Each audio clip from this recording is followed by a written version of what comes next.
Hi everyone, welcome back to another session of Christ-Centered Conversations. So today actually we'll be talking about Advent, and Chris here, who you cannot see, will be asking us some questions about Advent. Yeah.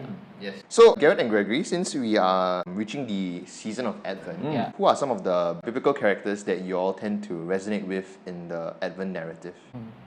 I was actually thinking of the shepherds, and when we were looking at the biblical narrative of the birth of Jesus, the shepherds really spoke out to me, because I think usually most of us just dismiss the shepherds, as like, oh, they were fortunate enough to have angels visit them, and then after that for them to be able to see Jesus and then to like sing praises, like it's a very common sense thing. If you see Jesus, you will sing praises. But we see Jesus every time in Mass, right? Like every Sunday. And sometimes do we really go out and sing praises of Jesus? Do we get our lives transformed by Him? And so there's like a certain openness of the shepherds, at least I feel. Right. Like their humility, like knowing them, right? Shepherds are always portrayed in the Bible as humble people, right? As not very assuming people. And yet, not very smart, basically. I'm trying to make it sound nicer, but yeah. And I think like this whole idea of openness to Jesus and to the angel's message, I think, is something that often people don't look at or don't realize that in order for Jesus to have that effect of like them giving praise to Him, like giving praise and like glorifying Him to the whole world, right? There must be a sense of wanting to be changed by Him, right. wanting to be changed. Right. And so like, I guess it makes sense for the start of Advent that the shepherds spoke out to me. Okay, the whole season of changing, in a sense, of preparing. Nice. Well, you see, I wanted to say the wise men, but upon reflection, maybe I'm not so wise after all. One Christmas, not exactly Christmas, but in the Advent season, I was in Cambodia and we were putting on a play for some of the children at like this center, and I was playing Herod. And when that was announced, I thought to myself, why am I playing Herod? Do you guys think I'm Herod?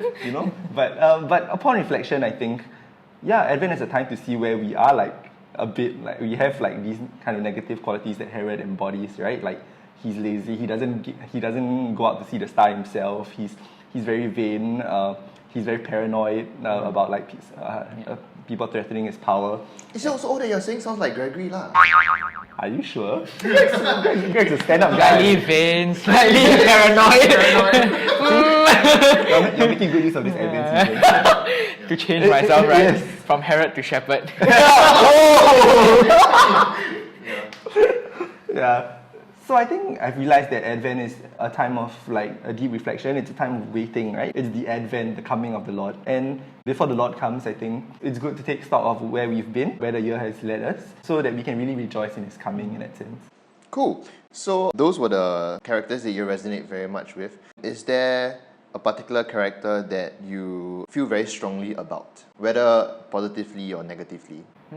Right. Actually, I think like aside from the shepherds, another character that I think I feel strongly for, I guess would be the innkeeper, which if you look at our blog, right, Chris writes an article about. But I think why I feel very strongly is the innkeeper is me. Sometimes like Jesus comes in and you're like, sorry, there's no space. I have work here, I have ministry here, I have like my own personal prayer here, and like you think personal prayer is about Jesus, right? Like sometimes it's like, for me at least, sometimes I feel like, is it really about Jesus? Or is it just me doing this ritual? And so like, I think, and then you just give Him a space. And yet, right, the wonder of God is that no matter how little space you give Him, right, it's a manger,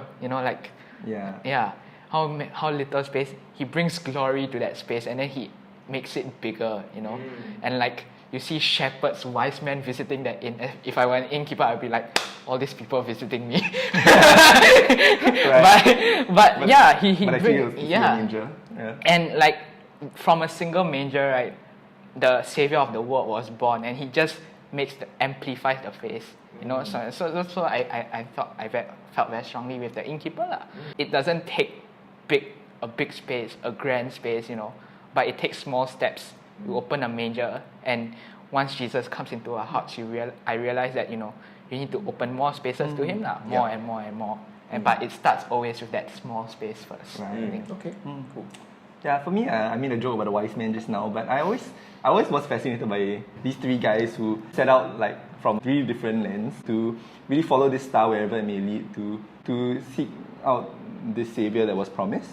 I think it takes a lot of courage and also a lot of humility to actually follow this star, because if they were wise men, then they needed to like humble themselves to be able to follow this star, to be able to kneel and look in the manger, right? To lower yourself. And yeah, I mean, maybe we can say that they were like philosophers or whatever, and philosopher means a lover of wisdom, and maybe that always requires some humility to be able to look at, and to be able to realize that there is something greater than yourself, that you don't understand everything in the world.